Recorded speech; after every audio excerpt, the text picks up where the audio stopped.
Have you looked at a grocery bill lately and felt that quiet shock before even leaving the store? Across America, the same fear is spreading. Food, one of life's most basic needs, is slipping out of reach. Prices for milk, eggs, bread, and meat have climbed faster than most paychecks, and families everywhere are cutting back. This isn't nostalgia for the 1930s. It's the modern echo of the Great Depression, an age of full shelves but empty wallets. In this video, we examine how the United States reached this point, why millions of households are struggling to afford groceries, and what the next year could bring if nothing changes. Stay until the end for a look at what history tells us, and subscribe to Global Lens for more deep reports on global change and everyday life. Chapter 1. From breadlines to checkout lines. In the 1930s, families queued for hours outside soup kitchens, clutching tin cups for a ladle of soup. In 2025, the breadline runs through the checkout lane. Unemployment is below 5%, yet many working Americans feel poorer every time they shop. The line isn't on the street, it's digital, written in shrinking grocery receipts and rising credit card balances. Back then, a loaf of bread cost about 5 cents, roughly $1 today when adjusted for inflation. But the average loaf in 2025 sells for $3 to $4, and brand names can exceed that. Milk averages just over $4 a gallon nationally, but in some urban markets it tops $6. Eggs, which briefly fell below $2 before the pandemic, soared past $6 in early 2025 after bird flu outbreaks and still hover around $4. It isn't just sticker shock. It's a modern replay of scarcity, this time hidden behind abundance. Chapter 2. The quiet collapse of affordability. For decades, food in America symbolized stability. Even during recessions, groceries remained manageable. That assumption is breaking. Between 2022 and 2025, cumulative food-at-home inflation has exceeded 20%. Prices cooled slightly in 2024, but never returned to pre-pandemic levels. Wages, meanwhile, rose only about 4% a year. The gap keeps widening. Bread that cost $2.50 in 2022 now sells for $4. Chicken breast climbed from $3 to over $4 a pound. Ground beef averages around $6, higher in major cities. Families used to measure cost by the size of their carts. Now they measure by what they must leave behind. Food hasn't disappeared. What has vanished is the confidence that every paycheck will cover it. Chapter 3. The new grocery reality. Discount retailers once promised relief. Walmart, Costco, and other big box stores built their empires on the idea that scale would protect shoppers. In 2025, that shield is cracking. A 5-pound bag of flour that sold for $2 in 2022 is about $3.50 today. Frozen chicken packs once priced at $10 now reach $15. A typical family trip that cost $150 3 years ago often totals $220 or more. Bulk buying no longer guarantees savings.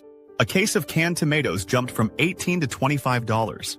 The large tub of peanut butter used for school lunches rose from $7 to $10. Over a year, those modest jumps drained thousands from a household budget. Even natural and organic brands have shifted out of reach. Almond milk that was $3 per carton now runs $4.50, and organic apples near $3.50 per pound. The promise of low prices every day has become an illusion. Chapter 4. Why it happened. 4 powerful forces are driving the crisis: persistent inflation, trade frictions, climate disruptions, and corporate pricing strategies. Inflation remains the backbone. The jump that began in 2022 never truly reversed. Each season resets the price floor a little higher. Trade policies have added weight. Tariff measures introduced in 2025 on imported goods, from packaging materials to certain foods, were intended to boost domestic production. In practice, they increased costs for retailers and suppliers, and those costs show up at checkout. Climate disasters have struck from both coasts. Drought in the Midwest has lowered corn yields, while floods in California damaged fruit and vegetable harvests. Worldwide, poor wheat crops in Ukraine and Argentina tightened supply. And finally, corporate pricing behavior has amplified every shock. Major food producers and retailers have reported record profits even while citing higher operating expenses. Prices rise faster than inputs, and consumers have no alternative. Each link, policy, weather, transport, profit, adds weight to the same side of the scale. Chapter 5. The human cost. Numbers only tell part of the story. The rest is lived quietly in grocery aisles and kitchens. Parents weighing whether to buy fruit or pay rent. Seniors stretching medication and food on the same fixed check. Students skipping breakfast to make ends meet. Surveys suggest roughly 1/4 of U.S. adults have skipped meals at least occasionally because of costs. Tens of millions live in households officially classified as food insecure, meaning they cannot rely on consistent access to affordable, nutritious food. The effects reach beyond hunger. When milk is $4, eggs $5, and chicken $6, people shift to cheaper, calorie-dense products.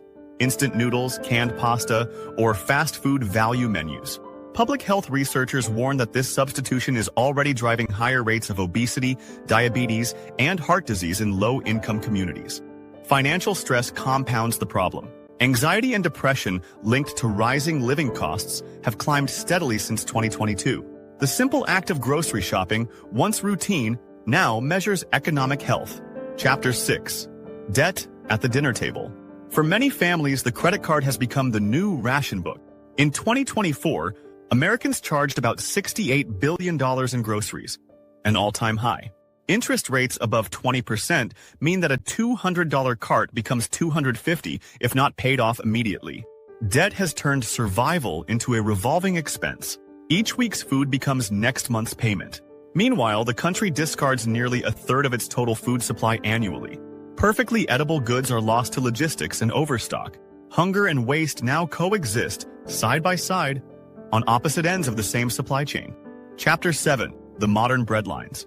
The new breadline doesn't form outside factories. It snakes through food bank parking lots. Across the nation, demand for assistance has surged. Charitable networks distribute billions of meals each year, with lines of cars stretching for blocks. These lines no longer appear only in inner-city neighborhoods. Suburban families with mortgages and 2 incomes are joining them. Nearly half of households in some commuter regions report cutting grocery budgets in 2025. The image of hunger has changed. It looks less like a Depression-era photograph and more like an ordinary driveway. The desperation, however, feels the same. Chapter 8. The year ahead. If current projections hold, grocery costs will rise another 7 to 9% by the end of 2025, led by dairy and meat. That could push the average family's annual food bill toward $15,000. A level once associated with college tuition. At the same time, access is narrowing. About 19 million Americans live in food deserts, areas with few affordable grocery options, and analysts expect that number to climb as small supermarkets close in low-income and rural communities. The pressure triangle of price, access, and debt is tightening, and behind it sits a deeper social risk. When a population cannot afford to eat well, political and economic stability begin to erode. Anger is rising. Surveys show majorities of Americans blaming both government policies and corporate greed for high prices. History suggests that prolonged food inflation has always been tinder for unrest. The warning lights are flashing once again. Chapter 9. Lessons from the past. The Great Depression did not begin with hunger. It ended with it. It started with speculation, inequality, and broken confidence. When jobs vanished and credit froze, food became the final frontier of survival.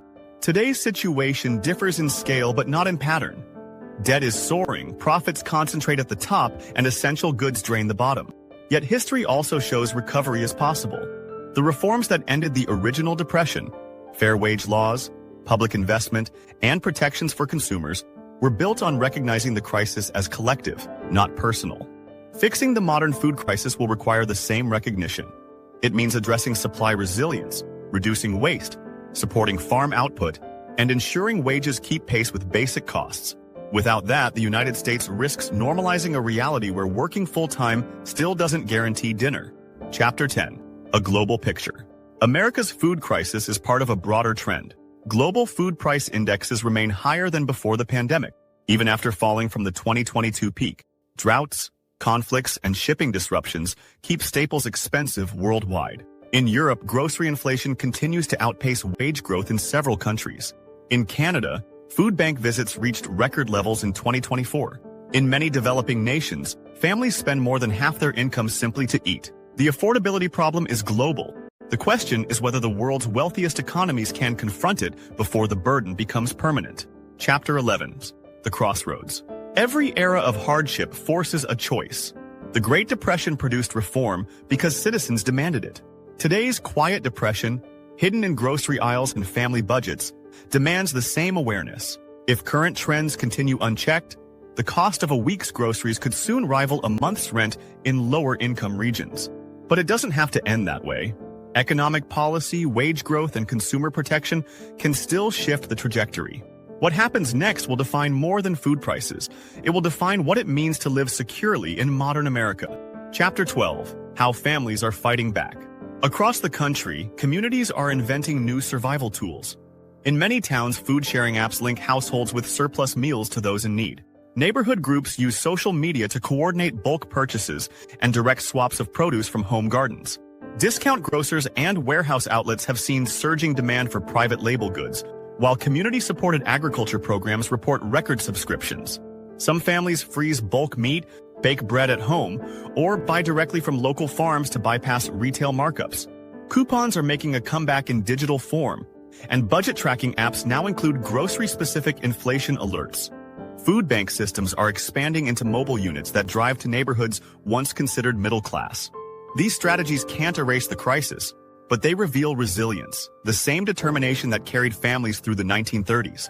The difference now is that technology allows neighbors to organize help faster than any government program. Chapter 13: Can the Crisis Be Fixed? Economists describe today's food inflation as sticky, slow to fall even after other prices stabilize. But solutions exist. First, improving agricultural logistics can cut costs before they reach consumers. Investments in rail, trucking, and cold chain infrastructure reduce spoilage and fuel use. Second, targeted tax relief or food credit programs for working families can restore affordability without distorting markets. Some states have already eliminated sales taxes on groceries or expanded school meal coverage to all students. Third, encouraging competition among suppliers through antitrust enforcement and limits on consolidation can counter the profit squeeze that keeps prices high.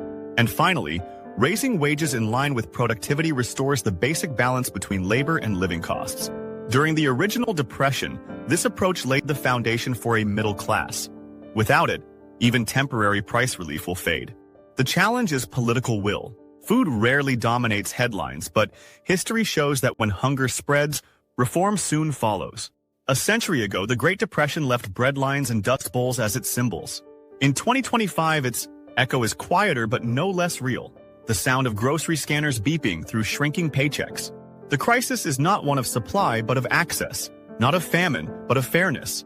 And unless affordability returns, the richest nation on earth will continue to wrestle with hunger behind full shelves. History is whispering its warning once more. The question is whether anyone will listen. For more analyses on how global events shape everyday life, subscribe to Global Lens, where the past, present, and future meet in focus.